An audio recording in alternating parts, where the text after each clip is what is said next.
Hello, and welcome back to Catalysis, where we look at the projects on the Catalyst Fund. The Catalyst Fund is a fund which is part of Cardano, and basically it gets the money from Cardano, right? So every time a transaction happens within Cardano, a little bit of money goes into the treasury, and then basically once it's in the treasury, we get bit by bit given to the community to put forward proposals, and those proposals are then developed, in public in an open source way. Collaborators are found, and all sorts of awesome stuff happens. And then in the end, over the course of like 6 weeks, if the community really likes it, they vote in it, and then they get the money which they were requested for. Right. So at the moment, the actual treasury has over 100 million USD equivalent of ADA. All right. So ADA is the cryptocurrency that is native to Cardano. And and so this particular fund, Fund 3, has 500,000 given to it, right? And then there's two challenges. So each challenge gets 250k. So one of the challenges is to put forward proposals for decentralized applications, which is what we're actually going to be looking into right now.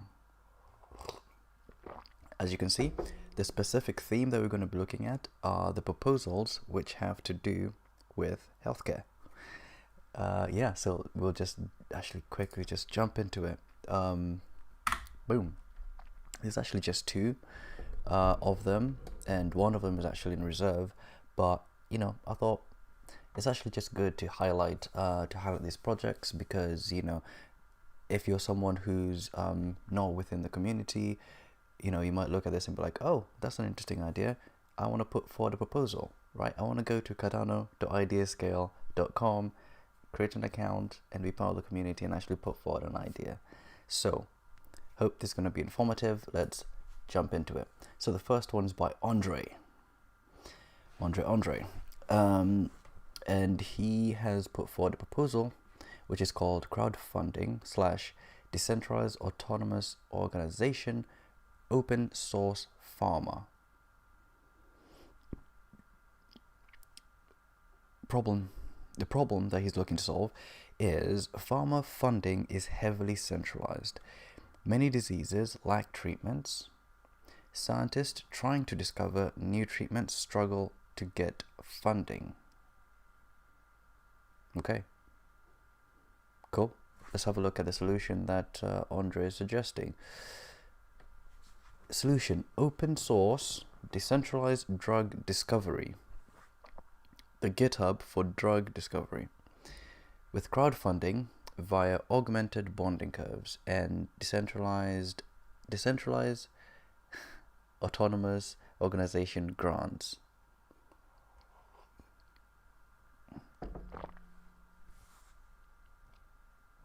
This is interesting because, imagine having like a GitHub equivalent, which basically is, for those of you who don't know what GitHub is, it's a website which provides developers with the ability to save their code that they've written into like a database, and to be able to, every time they're at a new version, to be able to have like a representation of like, oh hey, here's this new version of the bit of code that I've written, and people can then actually do versions of other people's codes, right? So it's like that's the idea behind versioning. So now you can imagine that with like medical data, right? So if a particular thing has a particular research behind a particular illness, or a particular or into the potential cure of that disease, if that information is public, then a lot of different perspectives can look at it and sort of collectively try to solve this problem, right? So this means we actually get to solving the problem a lot quicker and a lot faster.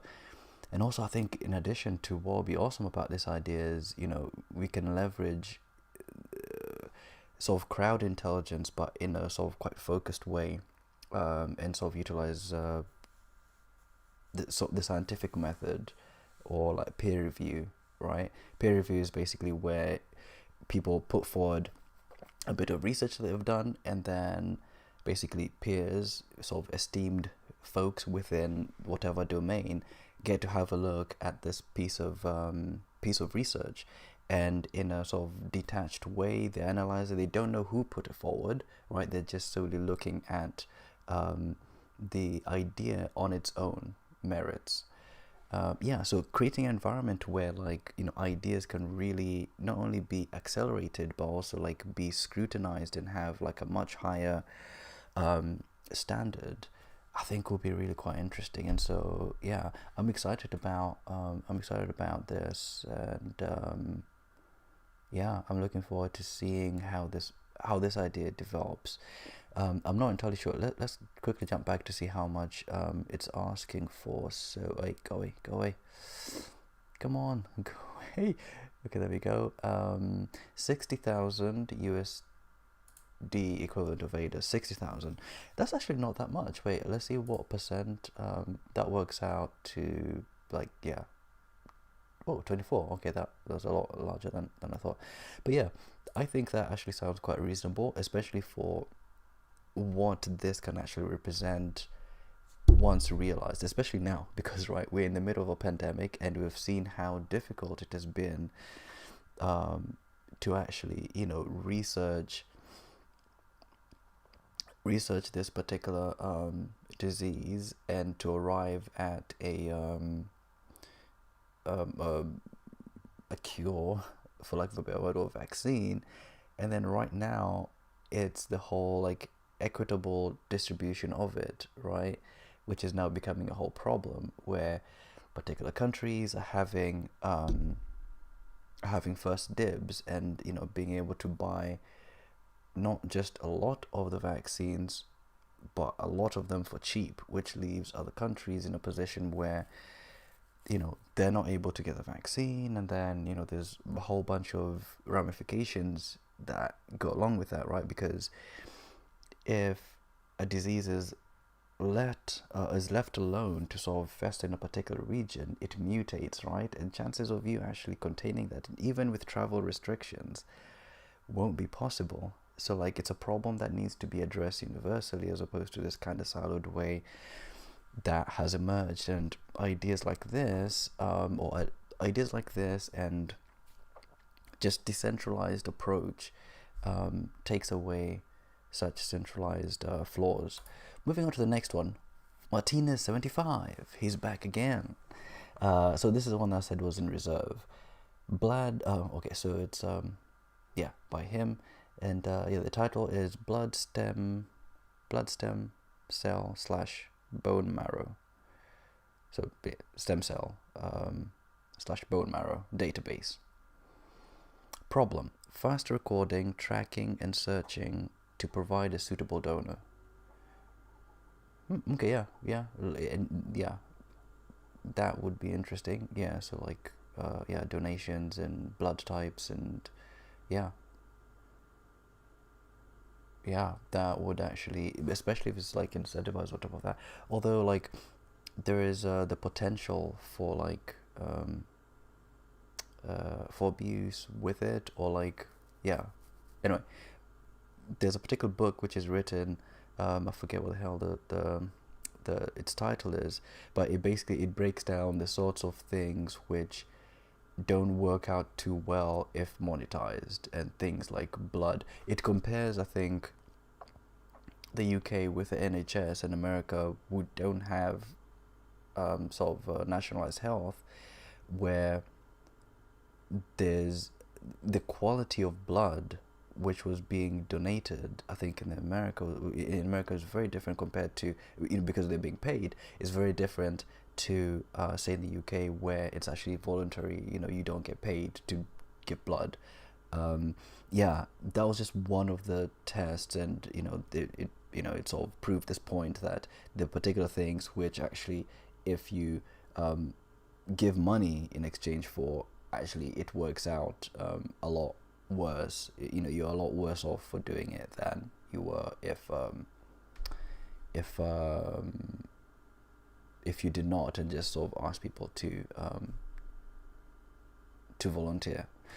So solution: global database for every medical unit / patient in need of a blood, stem cell, or bone marrow transplant. Yeah, that makes sense. Yeah, the database. But now the challenge with this proposal would be, first and foremost, figuring out did, and then maybe through something like zero knowledge proofs, being able to match up people without ever having to expose their medical records to any institution who might be looking for a donor, right? So just a quick bit of insight for those of you, say, who aren't familiar with what ZK or zero knowledge is. It's basically this technique where someone can be able to tell something without actually finding out a whole bunch of details about the other person, right? So let's say you've got person A and person B, and person A wants to know how old person B is. Person A can basically make a request which looks at a particular age range, right? And if it comes back as true, so for example, is this person over 18 or something like that, right? They're able to get a response whether it's yes or no without ever finding out what the date of birth, for example, of person B, of person B is, right? So I mean, that's a really simplified version, but you can imagine that happening with sort of like a donor type situation where, you know, a particular hospital or patient needs something, right? You can be able to query a whole bunch of different people's medical records, and not just, okay, blood type, but also say susceptibility to different diseases or whatever, like, you know. Yeah, it can be a really quite a rich experience in terms of interacting with this really rich data, right, medical data, but in a really private way. And then, you know, perhaps in some situations actually having an incentive to actually compensate that person, right, where the sort of ethics and morals, whatever, sort of like align, right? So in terms of medical data, like, there's so much it's quite a rich environment to actually be able to implement some ideas here. So yeah, I like these ideas. So yeah, if you whoa, what just happened there? Oh, okay. I was like, how did Quasar turn up? He's everywhere.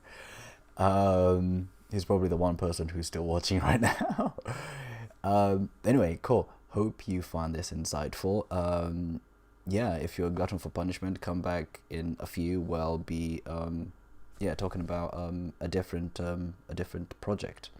So yeah.